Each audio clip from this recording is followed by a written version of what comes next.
एक वक्त था जब मुझे रौनकें पसंद थी। सबसे बातें करना, शरारतें करना बहुत पसंद था। बिला वजह ही बोलते रहना, सबको तंग करना और तो और रोते हुए चेहरे भी हंस पड़ते थे। ऐसी थी मेरी हरकतें। मगर अब मुझे देखकर लोगों को वहशत होती है। मेरी अम्मी कहती हैं, मुझे तुम्हारी खामोशी से डर लगता है। अम्मी कहती हैं, तुम्हारी आंखें कहर बरसाती हैं। मुझे हंसी से नफरत है। नफरत है मुझे अपने आप से। वहशत होती है खुद को जिंदा देखकर। अब हंसने की बजाय लफ्ज़ों के जनाजे उठाना अच्छा लगता है। मुझे तहरीर की आड़ में मातम लिखना पसंद है।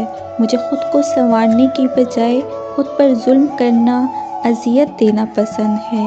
मैं अब वो हूँ जिसे उजड़े हुए मज़ार, जले हुए दिल, वहशत ज़दा मौसम, हैबतनाक आँखें, खंडरात जैसे वीरान चेहरे और घर की बजाय कब्रिस्तान पसंद है। खामोशियाँ भी खौफज़दा हैं मुझसे। कुछ इस कदर कुचली है तूने ज़ात मेरी।